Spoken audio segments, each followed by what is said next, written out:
ఇవన్నీ కొద్దిగా ఆలోచనలో పెట్టుకోండి, దృష్టిలో పెట్టుకోండి. కొంతమంది సహకరించారు, కొంతమంది ఇంకా సహకరించవలసి ఉంది. అది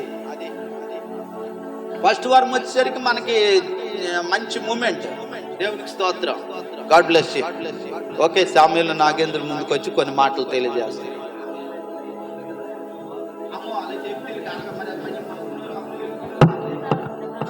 దేవుని నామానికి స్తోత్రము. ఈ అవకాశం ఇచ్చిన దేవాది దేవునికి ముందుగా నా యొక్క వందనాలు, తర్వాత దైవ సేవకులకి, అలాగే అమ్మగారికి నా యొక్క వందనాలు, కూడి వచ్చిన తోటి విశ్వాసులందరికీ నా యొక్క వందనాలు. ఈరోజు మనము ఏ కీర్తన చదువుకున్నామండి? 138వ కీర్తన. అది ఎంతమంది అన్నారో నాకు తెలియదు, కానీ అందులో మొట్టమొదటి 2 వచనాలు మనం చదువుకుందాం. నేను నా పూర్ణ హృదయముతో నీకు కృతజ్ఞతాస్తుతులు చెల్లించుచున్నాను, దేవతల ఎదుట నిన్ను కీర్తించెదను, నీ పరిశుద్ధాలయము తట్టు నేను నమస్కారము చేయుచున్నాను. నీ నామమంతటి కంటే నీవిచ్చిన వాక్యమును నీవు గొప్ప చేసి ఉన్నావు. నీ కృపా సత్యములను బట్టి నీ నామమునకు కృతజ్ఞతాస్తుతులు నేను చెల్లించెదను. నేను మొర్రపెట్టిన దినమున నీవు నాకు ఉత్తరం ఇచ్చేది. చిన్న ప్రార్థన చేసుకున్నాం. పరిశుద్ధుడా, ప్రేమగల మా ప్రభువా, తండ్రి, దేవా, ఇదిగో ఈ ఉదయకాల సమయంలో ప్రభువనైనా మరి ఒకసారి మేము అందరము నీ సన్నిధిలో కూడుకొని అయ్యా నిన్ను స్తుతించాం, గణపరిచాం. మా మధ్యన మీరు ఉన్నారని మేము నమ్ముతూ ఉన్నాం. ఇదిగో ప్రభువనైనా అల్పుడును, దీనుడును, అభాగ్యుడును ప్రభువనైనా, అయినా మీరు నన్ను ఇక్కడ నిలబెట్టినందుకు నీకు వందనాలు చెల్లించుకుంటా ఉన్నాను. ఇదిగో ఈ ఉదయకాల సమయంలో ఏం మాట్లాడాలో, ఏమి ప్రభువనైనా చెప్పాలో కూడా నాకైతే తెలియదు, కానీ మీరే నా నోటికి బోరగా ఉండి అయ్యా మీరు వినగల చెవులు, గ్రహించే హృదయం మా అందరికీ దయచేయమని, నాతో మాతో మా అందరితో మాట్లాడమని చిన్న ప్రార్థన పాసన చేర్చుకోమని యేసుక్రీస్తు పరిశుద్ధ నామమున అడిగి వేడుకుంటున్నాం తండ్రి. ఇక్కడ ఆఖరిలో ఒక మాట అండి, నేను మొర్రపెట్టిన దినమున నీవు నాకు ఉత్తరం ఇచ్చేదవు అనే వాక్యం ఉంది. నిజంగా మనము దేవునికి మొర్ర పెడతా ఉన్నామా, మొర్ర పెట్టట్లేదా? ఒక క్షణము మనము ఆలోచించుకోవాలి. ఎందుకంటే దేవుడిచ్చిన కృపావరములను మనం వాడుకుంటున్నామా, లేకపోతే వాడట్లేదా? మన జీవితము, భక్తి యొక్క జీవితం ఎంతవరకు పెరిగింది? ఈ కీర్తన దావీదు రాస్తా ఉన్నాడు. ఈ కీర్తన ముందుగా ఏంటంటే, నేను నీకు చేస్తేనే, నేను నీకు దీపం వేస్తేనే నువ్వు నాకు ఆశ్రయం ఇస్తావు, నువ్వు నన్ను ఆదరిస్తావు, ఆ తర్వాత శ్రమలో నుంచి కూడా నన్ను తప్పిస్తావని ఇక్కడ దావీదు క్లుప్తంగా రాస్తా ఉన్నాడు. ఇక్కడ కూర్చుని మన అందరం కూడా మన జీవితాల్లో జరుగుతుంది అదే. వాక్యం అయితే చాలా శ్రద్ధగా వింటూ ఉన్నాం, అనేకమైన సార్లు మనం స్వస్థత పొందుకుంటా ఉన్నాం, అనేకమైన సార్లు మనము బాగులేనప్పుడు బాగుపడుతూ ఉన్నాం. కానీ మన జీవితాలు ఎలా ఉన్నాయంటే ముళ్ళ పొదల్లో దాక్కున్న కుందేళ్ళ ఉన్నాయి ప్రియులరా. ఎందుకంటే బయటికి మనము అందంగా కనిపిస్తాం, కానీ పరిగెట్టెళ్ళి ఆ ముళ్ళ పొద అనే పాపంలో మనము చిక్కుకొని జీవిస్తూ ఉన్నాం ఈ రోజు ప్రియులరా. మనం చూసుకుంటే ఏంటంటే మనం ఒక్క క్షణం జ్ఞాపకం చేసుకోవాలి. ఏమనంటే ఏ అంధకారంలో మనం చిక్కుకున్నామో, ఏ యొక్క పాపపు బంధకాలతో మనము నశించిపోతా ఉన్నామో, ఎందుకంటే ఏ యొక్క అవమానాలతో మనము జీవిస్తూ ఉన్నామో, ఈ ఉదయకాల సమయంలో మనం నడుస్తున్నప్పుడు మనము ఏం చేయాలో తెలుసా? దీపాన్ని వెలిగించుకోవటం నేర్చుకోవాలి. అది ఏం దీపం అంటే ప్రార్థనా దీపం, కొంతమంది జీవితానికి విశ్వాసమైన దీపము. ఎందుకంటే ప్రార్థన అనే దీపాన్ని వెలిగిస్తే చూడండి, దీపం ఆరిపోయిన టైంకి మనం ఏం చేస్తామండి? అందులో నూనె పోస్తాం. ఎందుకు పోస్తాం?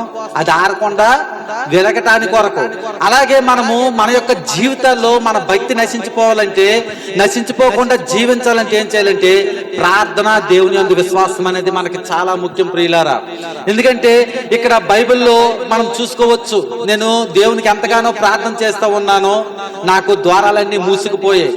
మనం ఒక జ్ఞాపకం చేసుకోవాలి. ఏమని చేసుకోవాలంటే, మనకి తూర్పు వైపున ద్వారం మూసుకుపోవచ్చు, పడమటి వైపున ద్వారం మూసుకోవచ్చు, 4 దిక్కుల ద్వారం మూసుకుపోవచ్చు, కానీ పరలోకం అనే ద్వారం ఎప్పుడు తెరిచి ఉంటది ప్రియులరా. ఎందుకంటే నీవు నీ చేతుల్ని మనుషుల వైపు చాపటం కాదు, కానీ దేవుని వైపు మనం చాపేవారుగా ఉండాలి. దేవునికి స్తోత్రం. మనము దేవుని వైపు ఎప్పుడైతే మన చేతులు చాపుతామో, పరలోకంలో నుంచి ఆయన ధన నిధులను ఇవ్వడానికి నీకు ఇష్టపడతా ఉంటాడు. బైబిల్లో ఒక వ్యక్తి ఉంది, నేను చదవడానికి సమయం లేదు కనుక మీకు నేను రిఫరెన్స్ చెప్తాను, తర్వాత చూసుకోండి. 2వ రాజుల గ్రంథము 4వ అధ్యాయము 1 నుంచి 7 వరకు ఉన్న కథ ఇది. అదేంటంటే అక్కడ ఒక పేద విధవరాలు ఉంది ప్రియులారా. తన భర్త చనిపోయాడు.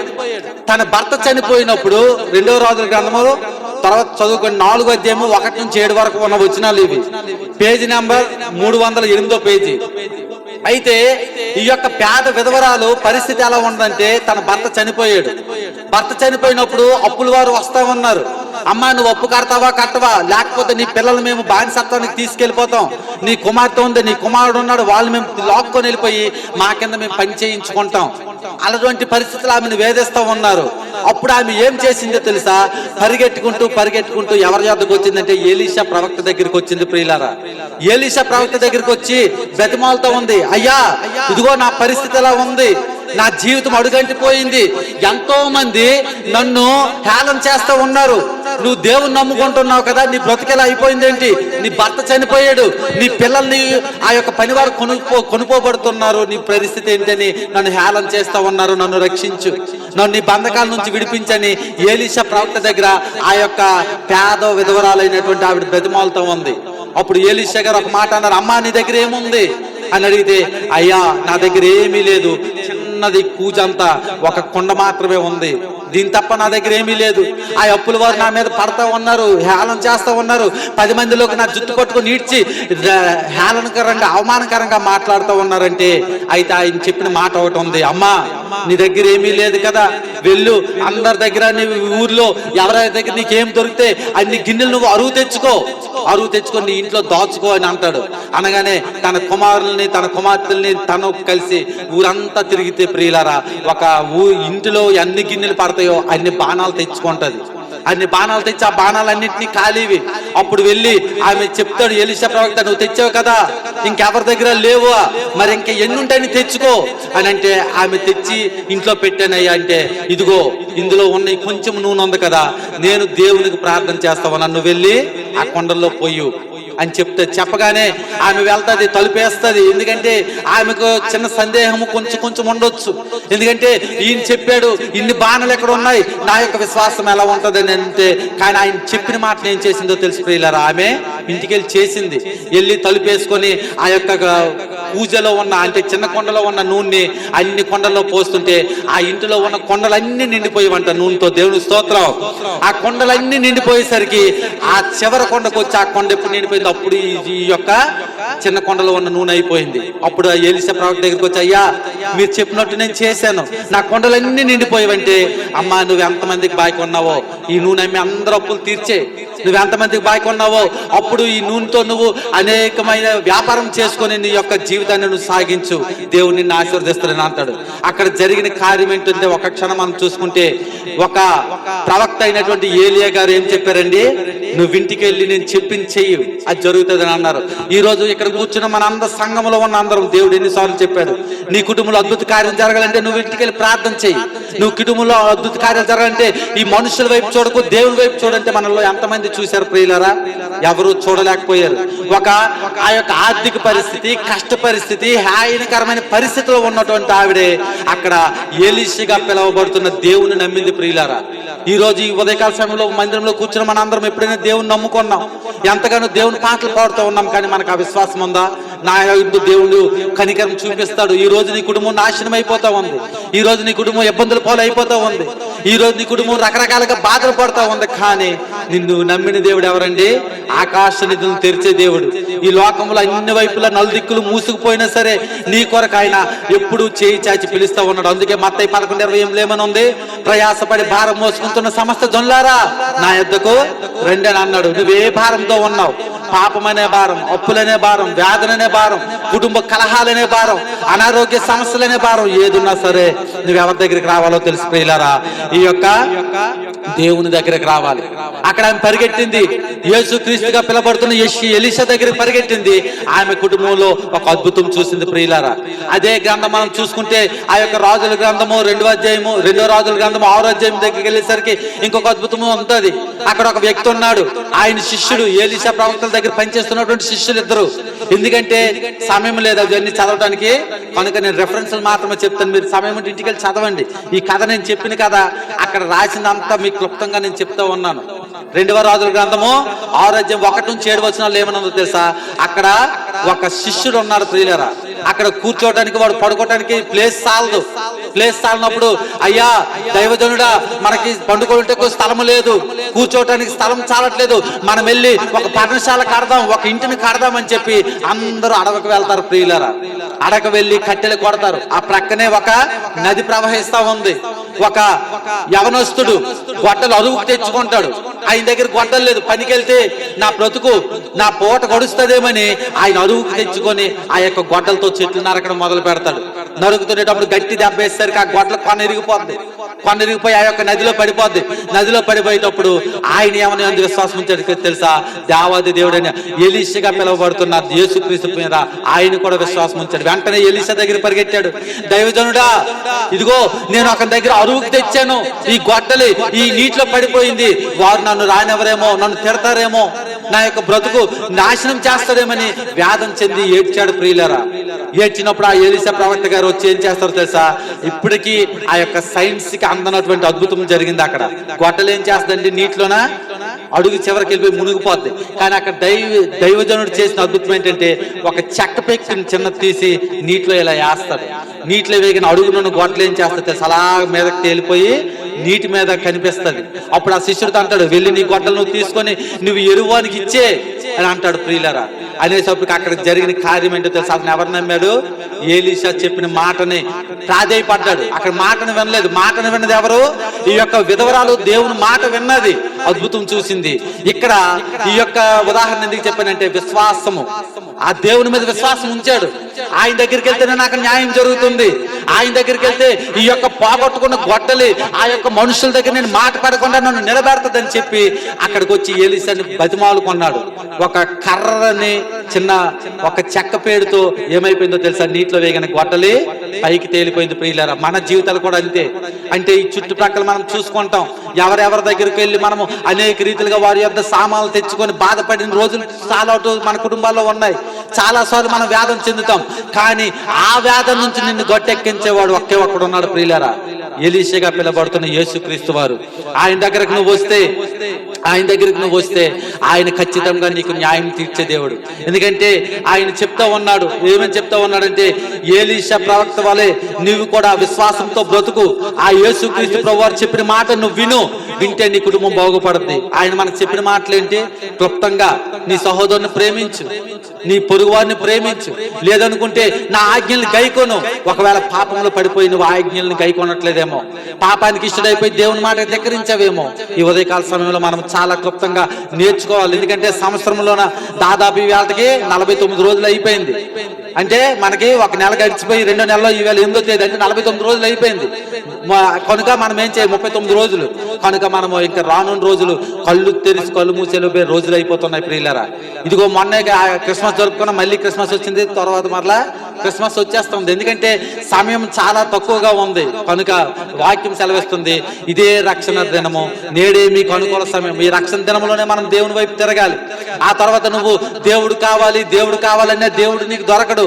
ఎందుకంటే బైబిల్లో ఒక వ్యక్తి ఉన్నాడు. అతను మీ అందరికీ తెలిసినటువంటి వాడు. ఎవరండి? యాకోబు గారు ఆదికాండం 28వ అధ్యాయంకి వచ్చేసరికి దేవుడు అతను దర్శించాడు. ఎందుకంటే దేవుడు దర్శించినప్పుడు, యాకోబు నేను నిన్ను ఆశీర్వదిస్తాను, యాకోబు నేను నిన్ను అభివృద్ధి పరుస్తాను, నువ్వు నా యొద్దకు రా అంటే అక్కడ యాకోబు దేవుని స్వరం విన్నాడు, కానీ దేవునికి లోబడలేదు. అది దేవుని స్థలము, దేవుడు అంటే భయం ఉన్న స్థలం అని గ్రహించుకొని వెళ్ళిపోయాడు. ప్రియులారా, ఒక్కసారి దేవుని మాట వినకపోవడం వల్ల యాకోబు జీవితంలో 21 సంవత్సరాలు వెనక్కి వెళ్ళిపోయాయి. 21 సంవత్సరాల కష్టము, నష్టము, వేదన, శాంతి లేదు, సమాధానం లేదు. ప్రియులారా, కానీ మరలా అదే యాకోబు 32వ అధ్యాయంకి వచ్చేసరికి మరలా దేవుడు మన దేవుడు ఎలాంటి వాడో తెలుసా? ప్రేమ కలిగిన వాడు. అదే యాకోబుకి 28వ అధ్యాయంలో హెచ్చరించినప్పుడు, పిలిచినప్పుడు లోబడినటువంటి యాకోబు దగ్గరికి మరలా 32వ అధ్యాయంలోకి వచ్చేమన్నాడు తెలుసా? యాకోబు రా అంటే ఒకసారి ఆ మాట చూద్దాం. 32 ఆదికాండము 32వ అధ్యాయము. అక్కడ యాకోబు అడుగుతూ ఉన్నాడు, నన్ను విడిచిపెట్టంటే 24వ వచనంలో ఒక మాట ఉంటది చూడండి. తన తల్లిని విడిచిపెట్టేశాడు, తన భార్యను విడిచిపెట్టేశాడు, ఆ యొక్క దాసిని అందరిని విడిచిపెట్టినప్పుడు ఇక్కడ పిలిచిన దేవుడే అక్కడ కూడా పిలిచాడు. పిలిచినప్పుడు ఏం చేశాడు తెలుసా? వెంటనే వెళ్ళిపోయి అక్కడ 24వ వచనం చూడండి. యాకోబు ఒక్కడ మిగిలిపోయాను, ఒక్క నరుడు తెల్లవారు వరకు అతనితో పెనుగులాడేట దేవుని దగ్గరికి వచ్చాడు. మొట్టమొదటి పిలిచిన దేవుడే అక్కడ పిలిచినప్పుడు మాట వినలేదు. కనుక అతని జీవితం 21 సంవత్సరాలు అంధకారంలోకి వెళ్ళిపోయింది, ఆశీర్వాదం లేకుండా. ఆ యొక్క అన్ననే తన తరుముతూ ఉన్నాడు. తన అన్నంటే తనకు భయము, తన శత్రువులే తను భయపెడతా ఉన్నారు. అటువంటి యాకోబు ఇక్కడ 32 దగ్గరికి వచ్చేసరికి మరలా దేవుడు మాట్లాడాడు. అయ్యో నా కుమారుడు ఇంకా పరిగెడతా ఉన్నాడు, వాడిని నేను ఆపాలి. అయ్యో నా కుమారుడు ఇంకా వేదన చెందుతా ఉన్నాడు, వాడిని నేను రక్షించాలి అని దేవుడు ఆశపడ్డాడు. ఆశపడి అదే యాకోబుని పిలిచినప్పుడు ఆ యాకోబు ఏమన్నాడండి? 26వ వచనం చూడండి. తెల్లవారుచున్నది కనుక నన్ను పోనిమ్మనగా అతడు, నీవు నన్ను ఆశీర్వదించితేనే గాని నేను నిన్ను పోనీనని అన్నాడు. ప్రియులారా, ఈ రోజు మనలో ఎవరిమైనా అలా జీవిస్తూ ఉన్నామా? ఎన్నోసార్లు దేవుని సన్నిధిలో ప్రార్థన చేస్తా ఉన్నాం, దేవుని సమాధానం రాలేదు. అయ్యా నీవు నాకు సమాధానం ఇస్తేనే నీవు నన్ను ఆశీర్వదిస్తేనే నేను ఈ రోజు ప్రార్థన ముగిస్తాను, లేదు నువ్వు నాతో మాట్లాడితేనే ఈ రోజు నేను నీ యొక్క ప్రార్థన ఇక్కడికి విడిచిపెడతానయ్యా, నువ్వు నాతో మాట్లాడని ఏ రోజైనా మనం ప్రార్థన చేసామా ప్రియులారా? ఒకవేళ చేయనటువంటి స్థితిలో ఉంటే ఈ ఉదయకాల సమయంలో యాకోబుని జ్ఞాపకం చేసుకోండి. యాకోబు జీవితం ఏమైపోయింది? మొట్టమొదట దేవుడు పిలిచినప్పుడు దేవుడు మాట వినలేదు. ఇక్కడ కూర్చున్న మనం కూడా అదే పరిస్థితిలో ఉన్నాం. అమ్మా నీ బ్రతుకు మార్చుకో, వ్యసనాలు గుండా వెళ్ళిపోతున్నావు, నీ బ్రతుకు చక్కదిద్దుకో, రా నా మందిరానికి, నేను నిన్ను ఆశీర్వదిస్తానని దేవుడు పిలిస్తే మనము మందిరానికి అయితే వస్తాం, కానీ బయటకు వెళ్ళిపోయిన తర్వాత అదే బూతు మాటలు, అదే జీవితము, అదే తిరుగుబాటుతనము. అయితే దేవుడు మరలా ఆ యాకోబుని మరలా 28 అధ్యాయం నుంచి 32 అధ్యాయంకి 21 సంవత్సరాల తర్వాత పిలిచినప్పుడు యాకోబు ఏమయ్యాడు తెలుసా? తన జీవితాన్ని మార్చుకోవడానికి ఇష్టపడ్డాడు. ఈ రోజు ఉదయకాల సమయంలో సంవత్సరాలు గతించిపోతున్నాయి. నీకు ఒకవేళ దేవుడు మరలా అదే మాట ఇష్టపడతా ఉన్నాడేమో, రా నా దగ్గరికి వస్తే నేను నిన్ను మారుస్తానని. ఎందుకంటే దేవుడు పిలిచినప్పుడు మనము వెళ్ళాలి, వెళ్ళకపోతే మన జీవితాలు నాశనం అయిపోతాయి ప్రియులారా.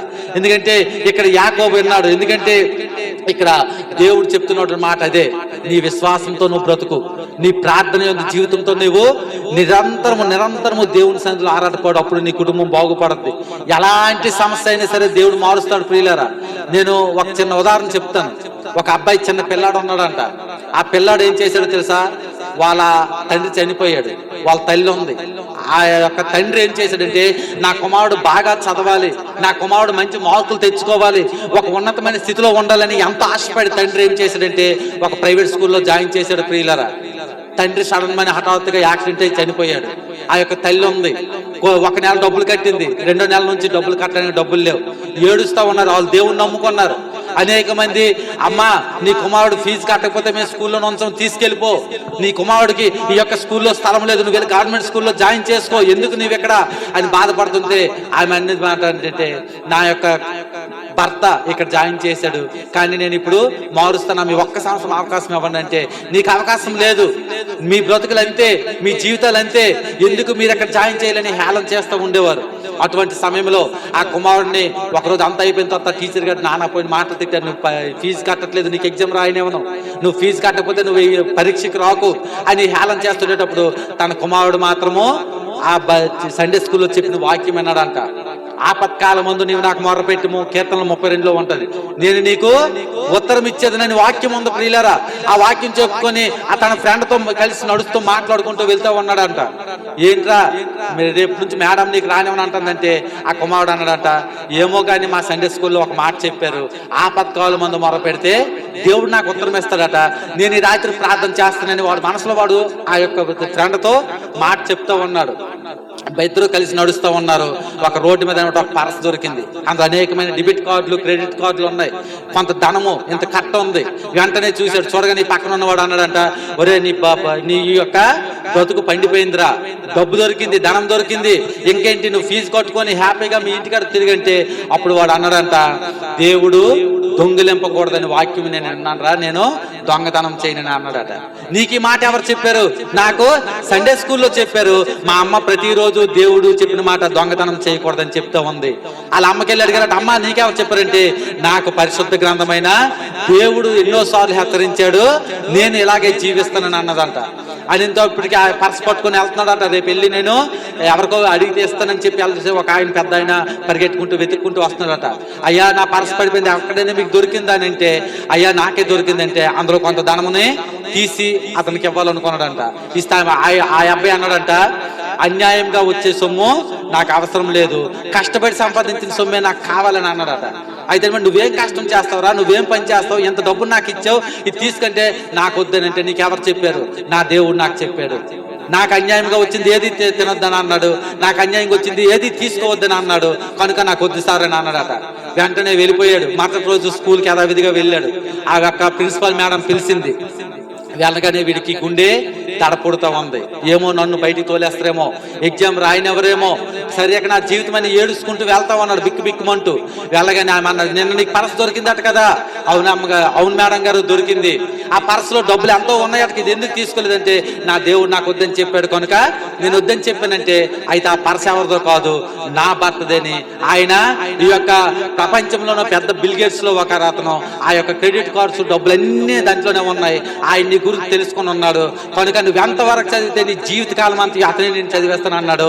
కనుక నువ్వు చదవాలి. దేవుని స్తోత్రం.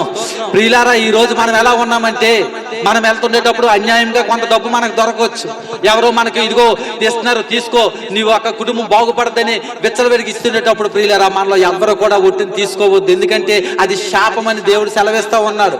ఎందుకంటే నిన్ను ప్రేమించే వారు కొంతమంది ఇవ్వచ్చు, నిన్ను అభివృద్ధి పరుచుకొని అయ్యో మావాడని వారు ఇవ్వచ్చు. కానీ నువ్వు ఆలోచించే తెలుసా, ఈమె కూడా కష్టపడింది, ఈమె కూడా కష్టపడి తెచ్చుకున్నదే, నాకు ఇస్తే నేను ఎందుకు తీసుకెళ్తానని ఎవరైతే హెచ్చరిస్తారో ఆ వారిని దేవుడు ఖచ్చితంగా దేవుడు ఆశీర్వదించడానికి ఇష్టపడతా ఉన్నాడు ప్రియులరా. కనుక మనం ఈ ఉదయకాల సమయంలో 4 మాటలు నేర్చుకున్నాం. ఒకటోది ముందు ప్రార్థనతో ఉండాలి. రెండోది ప్రార్థన అంటే ఎలా ఉండాలంటే యేసుక్రీస్తు ప్రభువు చెప్పింది మనం చెయ్యాలి, ప్రార్థన చేయాలి.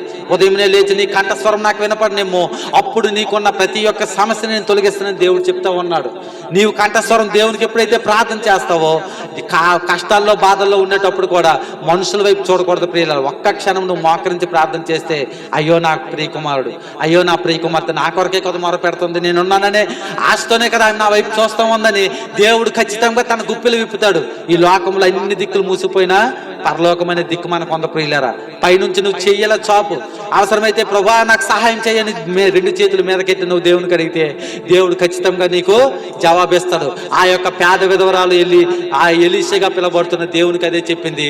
ఆయన చెప్పింది చేసింది, వెంటనే ఆమె జీవితంలో అద్భుతం జరిగింది. ఇంక రెండో వ్యక్తి కష్టాల్లో కూరుకుపోయి నిందలతో అవమానాలతో పడుతున్న వ్యక్తి అక్కడికి వెళ్ళాడు, దేవుని మీద విశ్వాసం ఉంచాడు. విశ్వాసం ఉంచడం వలన ఆయన పోగొట్టుకున్నది తిరిగి దొరికింది. ఈ రోజు ఇక్కడ కూర్చుని మన అందరము మన కుటుంబాల్లో ఆశీర్వాదం పోగొట్టుకున్నామేమో పాపం వల్ల, ఒకవేళ మన బ్రతుకులు బుగ్గుపాలు అయిపోయేమో మనం చేసిన పాపం వల్లే. అవి తిరిగి పొందుకోవాలంటే నువ్వు దేవుని మీద విశ్వాసంతో బ్రతకాలి ప్రియులారా. ఇక ఆఖరిగా దేవుడు మనల్ని తట్టినప్పుడు, దేవుడు మనల్ని లేపినప్పుడు, యాకోబు వలె ఒకవేళ ఇంతకాలం నువ్వు మాట చెవిని విడిచిపెట్టేసావేమో, ఇక మీదట మరలా దేవుడు నిన్ను పిలుస్తా ఉన్నాడు. ఆయన వైపు నువ్వు వస్తే, యాకోబు దేవుని మాట వినకుండా వెళ్ళిపోవడం వల్ల ఎన్ని సంవత్సరాలు అండి బాధలు పడ్డాడు? 21 సంవత్సరాలు రాహేలు కొరకు, ఆ యొక్క లేయ కొరకు, ఆ తర్వాత 21 సంవత్సరాలు బాధపడ్డాడు. కానీ మరలా దేవుడు, అయ్యో నా కుమారుడు ఎందుకు ఎంత బాధపడుతున్నాడు, నేను మరలా పిలుస్తానని దర్శించినప్పుడు యాకోబు తన భార్యను వదిలేశాడు, దాసిని వదిలేశాడు. వీళ్ళెవ్వరూ నాకు వద్దయ్యా, నీ ఒక్కడు నాకు కావాలని వెళ్ళాడు. వెంటనే ఆశీర్వాదాన్ని పొందుకుంటాడు. అందుకే ఆ కింద మాట ఉంటుంది, ఒకసారి చదువుకుందాం. ఆదికాండం 32వ అధ్యాయము ఆ ఒక్క మాట చదువుకొని ముగించుకుందాం. 26వ వచనము చదువుదాం. ఆయన తెల్లవారుచున్నది కనుక నన్ను పోనిమ్మనగా అతడు, నీవు నన్ను ఆశీర్వదించితేనే కానీ నేను నిన్ను పోనీయను. ఆయన నీ పేరేమని అడుగుగా యాకోబు అని చెప్పాను. అప్పుడు ఆయన, నీవు దేవునితోనూ మనుషులతోనూ పోరాడి గెలిచితివి కనుక ఇక మీదట నీ పేరు ఇశ్రాయేలే గాని యాకోబు కాదని అనట. యాకోబు అంటే అర్థం ఏంటంటే మోసగాడు. ఎంతమందిని మోసం చేశాడో, తన అన్నని, తన తండ్రిని, తన తల్లిని, అందరినీ మోసం చేశాడు. చివరికి తన మామల్ని కూడా మోసం చేశాడు. కానీ చూడండి ప్రియులారా, మనం ఏ పంటను విత్తితే ఆ పంటనే మనం కోస్తాం. ఒకవేళ వీళ్ళందరికీ మోసం చేసి ఆశీర్వాదం కొరకు వచ్చాడు. కానీ యాకోబుకి జరిగింది అదే. తన మామ తనను మోసం చేశాడు. అంతే, తను ఇష్టపడిన రాహేలు కొరకు 7 సంవత్సరాలు కొలువు కాస్తే రాహేల్ని తప్పించి లేయని ఇచ్చాడు. అలాగే ఆ లేయ కొరకు మళ్ళా 7 సంవత్సరాలు కొలువు చేస్తే అప్పటికే రాహేల్ని ఇవ్వలేదు. నా మందల పశువులన్నీ ఖాయమని చెప్పాడు. ఎందుకంటే మోసపోయాడు. కానీ ఒక దినం వచ్చింది, దేవుడు ఆ మోసగాడిని నిజమైన యథార్థవంతుడిగా మార్చేశాడు. అందుకే బైబిల్ సెలవిస్తా ఉంది. ఏమని సెలవిస్తుందంటే, యథార్థవంతులను బలపరచుటకు యెహోవా కనుదృష్టి లోకమందంతటా సంచరిస్తూ ఉన్నదంట ప్రియులారా.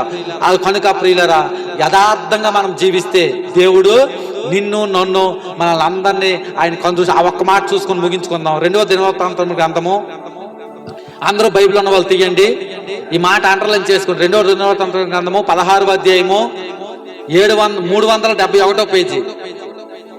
2వ దినవృత్తాంతం గ్రంథము 16వ అధ్యాయం 9వ వచనం చదువుకుందాం. ఎవరైనా ఒకరు చదవండి. 371 పేజీ.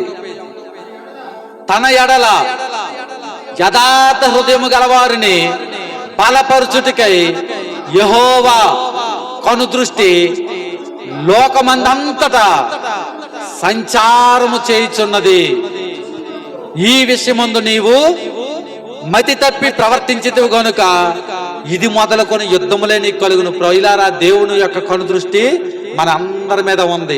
ఒకవేళ ఆయన కనుదృష్టి చూడట్లేదు కదండి, నువ్వు మతి తప్పి తిరిగితే ఏటవుతుంది తెలుసా?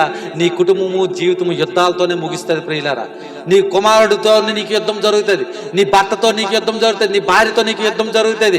యుద్ధం అంటే ఏంటో కాదు, ఇవే సూటిపోటి మాటలు, గొడవలే, అవే యుద్ధాలుగా ఇక్కడ దేవుడు చెప్తూ ఉన్నాడు. కనుక ఆయన దేవుడు మనం చూస్తూ ఉన్నాడని మనము యథార్థంగా జీవిద్దాం. మనిషి దగ్గర ఒక మాట మనకు వద్దు, ఇక్కడక్కడ మాట్లాడుతూ అక్కడ అలాగే మాట్లాడు. అందరితో ఒకేలాగుంటే దేవుని యథార్థ ఏమైనా ఉంది అక్కడ, యథార్థవంతులు యందు దేవుని యథార్థవంతులను బలపరచుటకు యెహోవా కనుదృష్టి లోకమందు అంతటా సంచరిస్తూ ఉన్నది. ఈరోజు నీ మీద నా మీద సంచరించాలంటే మనం ఎలా జీవించాలండి?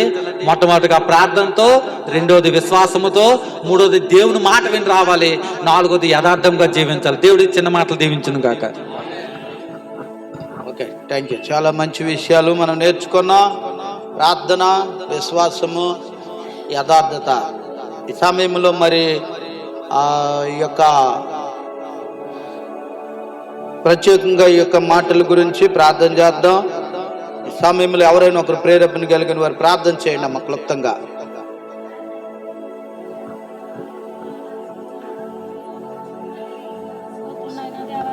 ప్రభునికి స్తోత్రములు నాయన. తండ్రి నీకు వందనాలు ప్రభా. నాయన గడిచిన గత కాలం అంతా కాసి కాపాడావు తండ్రి. నాయన ఇదిగో ప్రభు, ఈ ఆదివారం నీ ఆరాధన తండ్రి నీకు వందనాలు ప్రభా.